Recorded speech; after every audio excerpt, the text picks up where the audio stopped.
Hey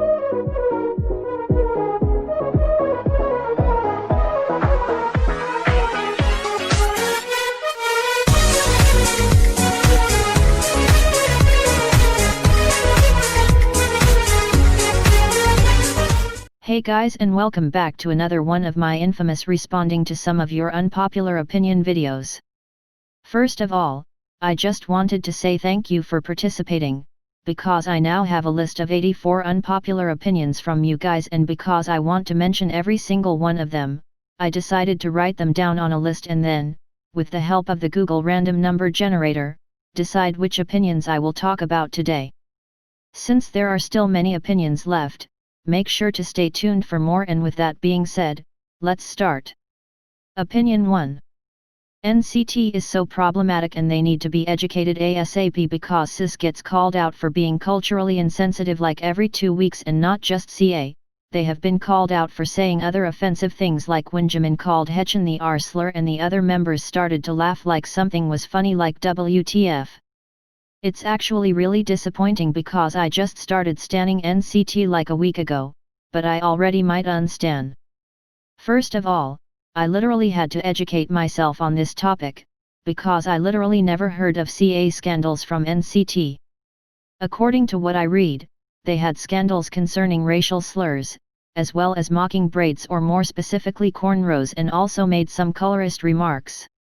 As I always say, I'm not here to judge whether something is CA or not, but I am always here to talk about the topic and help people, who might don't know about this issue, to get educated on it.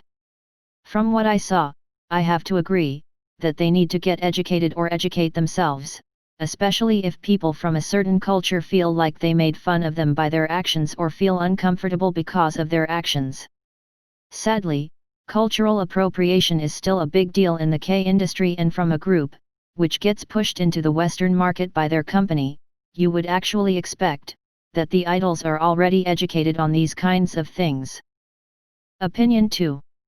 American fans are ruining the fun in the K-pop community. They are crybabies that complain about everything. Why can't they be chill like us European fans? Why do they feel the need to blow things out of proportion? It's just so annoying. Just because they are fragile doesn't mean that the whole world should listen to them preaching unimportant bullshit. They are not the morality police. They should really get a life. Personally, as a European fan, I have to say that you sound quite rude, but nonetheless I do agree a tiny little bit. Before you all start hating on me, please hear me out. Obviously, I do not say that every fan from the US acts like that, but from my experience, they sometimes don't get how spoiled they actually are. Taking armies as an example, I saw a lot of American armies complaining about Japanese armies being spoiled and that it was unfair how well they get treated in comparison to them, and honestly, I was kind of mad about that.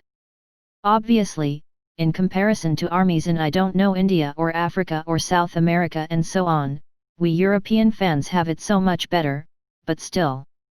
Groups like BTS get highly promoted in the US with talk show appearances, concert dates, easier and cheaper access to albums and so on. I literally looked the price of the B album at Target up and compared it to the only store in my city, where I could buy it, and it's so much cheaper. I don't want to make a competition out of who gets treated worst, but I think we should be aware that there might be people who can't access stuff as easily as you and me. Opinion 3 SP says, I don't like when a group is all over the place sound and concept-wise. 17 is a great example for a group that is versatile, but they have a sound of their own. When a group changes all the time, I find it annoying and I can't be a fan of them because I don't know if I'm gonna enjoy their next comeback. I think I already talked about the importance of a group having their signature sound, and, in that aspect, I agree 100%. Nonetheless, I love groups which try new things and change their concepts like Red Velvet or i-dle or actually even BTS, but keeping said signature sound is definitely a must. Especially, if the group also tries to become more mature like TWICE, gfriend or Apink. But talking about the I don't know if I will enjoy their next comeback part, I have to say that this actually doesn't apply to me. I think it's definitely okay to say that you didn't like a comeback from a group you stan. Sadly, this toxic image of you have to like everything your ULT group puts out is present in the K-pop community, but please never feel obligated to do so. I also talk with my ARMY friends about BTS's music, and there are just certain songs or albums that you might not like as much as the others, and that's completely fine. You are an individual with your own taste and therefore, not obligated to love everything they do. Opinion 4. I like Hyunjin's short hair a lot better than his long hair. I'm sorry to tell, but I'm a long hair enthusiast and it all started with Jungkook, so I disagree, but being in preacher mode today, I want to tell you that it's okay if you don't like it. Opinion 5. дэл이 says, I feel like some girl group stans are misogynistic. What I mean is that when there is a list of groups nominated for an award, Apink 2020, and their faves didn't get nominated, they go straight for the other girl group on the list rather than choosing the group that is questionable on the nomination list. It's almost as if they are convinced that there is a certain number of girl groups allowed to be nominated and therefore, they must tear down the other girl group to get theirs recognized. I do kind of agree, but only if we're talking about boy group stans as well. I personally think that this happens with both GG and boy group stans. Even though I totally understand that everyone wants their favorite artist to win, bringing other groups down and hating on them is definitely not the way. Besides that, most awards shows were and are about sales and therefore, popularity anyways, which is also the reason why I don't really care about award show season. The most popular group will always win, that's just how it always was. Opinion 6. I want people to understand that not everyone likes hard-hitting bangers. My friends try to tell me to listen to Stray Kids or ATEEZ all the time and say I'm a hater when I don't vibe with them. I prefer cute, soft, and relaxing songs more, and that doesn't mean my music taste is somehow worse than yours. I love songs like Life Goes On, Mago, Russian Roulette, and basically anything from Text or IU. I agree so much. Honestly, same. For some reasons not liking certain sounds and therefore, not an artist, because said artist uses these sounds, is considered hate and I don't get it. I also dislike hard-hitting music most of the time. There are some exceptions, but overall, I also like softer songs more. Please, to everyone who needs to hear this, not liking a certain sound does not mean that you hate on the artist for using it. It's just preference, and if you in contrast do not like soft songs, that's completely fine as well. Please just stop judging people according to their musical preferences, thank you. Opinion 7. 𝚑𝚘 says, the double standards for text are so irritating. Like seriously, they debuted with a fresh concept and people called it boring and childish, and then when they came back with Runaway and Can't You See Me, people said they were being like everyone else and that it wasn't unique anymore. Like? Make it make sense? What do you want from them? People really can't accept Text as a talented group that puts out good music. Again, I agree. Don't worry, I don't understand these kinds of double standards as well, and there are so many. I could literally talk about double standards in K-pop for hours. Personally, I think that Text is really unique and establishes their own style really well in the industry, and this is honestly what matters the most. I've always liked more boyish and soft concepts from boy groups more, and therefore, Text definitely speaks to me, and I'm honestly also glad that there are some groups out there, which try to establish their own style and concept instead of following the current trend. Thank you for coming to my TED Talk. Opinion 8. 𝚑𝚘 says, I personally do not prefer groups with less than 5 members and over 9 members. If a group is too small, they, usually, struggle to fill the stage, while if a group is too big, more often than not, some members are neglected/mismanaged.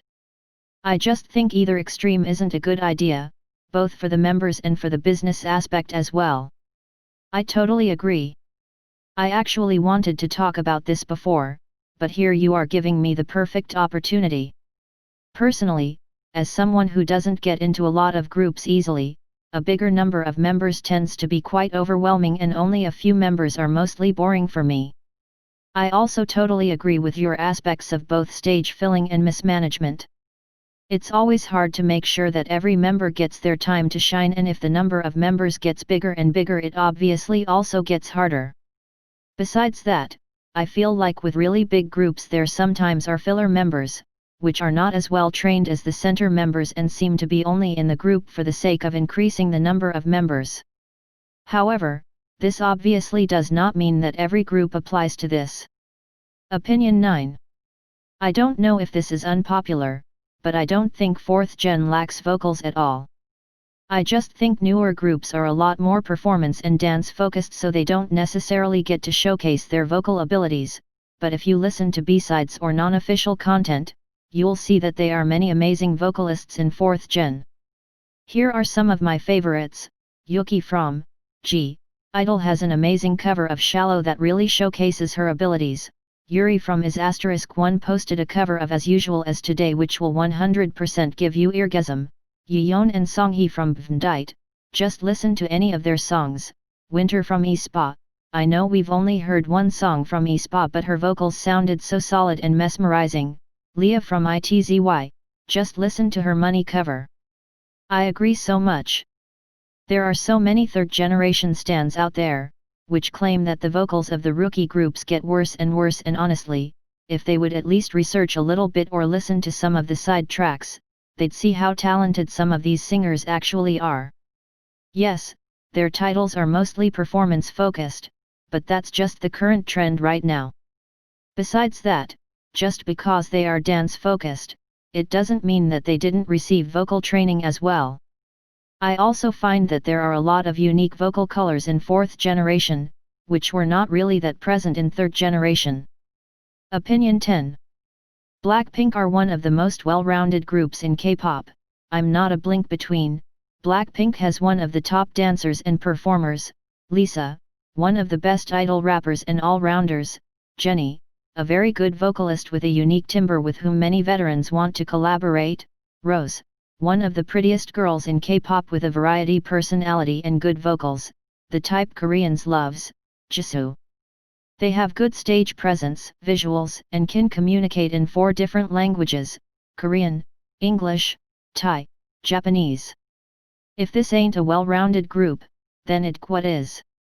I also do agree with this opinion. Blackpink being only a 4-member group and being able to still cover so many categories so well is definitely an indicator that they are actually well-rounded. As always, the reason why so many people don't see it, is probably their management, but what's new, because this is definitely not. I still remember when they just debuted and everyone was totally in love with them, because of their concept and also because of their talents, but for some reason people, who liked them before, seem to forget that and then start hating on them. Not liking their music anymore is fine, hating on them and neglecting and downgrading their talents not. Opinion 11. Not gonna lie, I find those Stan Luna comments annoying as fuck and I never wanted to check the group out because of that. But recently I clicked on one of their dance covers and damn, the girls are talented. But I still don't think I'll stan because their fans are annoying as fuck. Honestly, who doesn't find them annoying? You know, they were fun, when they first came up, but now it's just not funny anymore, and I still know some people, who literally refuse to listen to Luna because of some stans pulling that joke in non-fitting situations, and yet Luna is incredibly talented and I like them a lot now, but these comments definitely kept me from checking them out even sooner, so please, for the sake of your group, stop. Besides that, obviously not all orbits are like that and I'm really sorry that you have to keep up with it. Opinion 12. LazyNoob says, people need to stop comparing Blackpink with BTS because it just doesn't make sense. Everything about them is different. BTS focus on meaningful lyrics whereas Blackpink basically make us feel confident and are known for bop music. Also, us ARMYs are way more in comparison to Blinks. I am a Blink too. So why compare and start fan wars? The whole paved the way thing is just super annoying. BTS are huge by their own, I get it, but I think even if BTS brought K-pop to Westerners, Blackpink would blow up anyway, like their music is just too catchy. I totally agree with you saying that comparing both groups makes no sense, because comparing artists in general is just not it. Anyways, I also agree that the who paved the way thing is indeed really annoying, especially because it is so much more complex than just one group saying hello to the American music market. This whole topic literally started with 𝚎𝚎 and boys, and since K-pop won't stop evolving, it won't stop. Nonetheless, I do think that Blackpink wouldn't be as successful as they are now, but definitely still successful. And that's solely because a lot of Western fans and in general people who got into K-pop because of BTS, mostly do like Blackpink as well. Anyways, I might do a video on the paving the way topic in the future. Opinion 13. Zhang is the true visual of TWICE. I kind of feel bad for saying this, but I actually don't agree, solely because she is not my type, and I also feel like she doesn't fit the beauty standard of most people that well, either, which obviously isn't bad or also does not mean that she is ugly. Everyone just has their own preferences and that's perfectly fine. Opinion 14. Hylt is 6/10 normally, but put it on 1,5 times speed and it becomes 10/10. So, when I first read that, I thought that this is one of the most random things I've ever read, and then I had to try it out, and honestly the chorus really goes hard like that. Let's try it together, though. How you like that? You gon' like that? Da da da da da da da. How you like that? How you like that? Da da da da da da da. How you like that? You gon' like that? Da da da da da da. How you like that? How you like that? Da da da da da da. Look at you now, look at me. Look at you now, look at me. Look at you now, look at me. How you like that? Opinion 15. Hypha 2591 says, I think that there are a lot of king and queens in K-pop. In my opinion, any K-pop that have contributed something to the K-pop world should be called kings or queens of K-pop. I'm so happy the random generator picked this, because this is one of the most wholesomest things I've read the past few days, and yes, I agree, because there are so many incredibly talented people out there in the industry, who try their best and work really hard, and they also deserve this title. On that note, thank you for watching. A big thank you to everyone who participates and gives me topics to talk about. If you want to see more from me, don't forget to leave a like and maybe also subscribe, if you haven't. With that being said, bye guys, and stay tuned for more.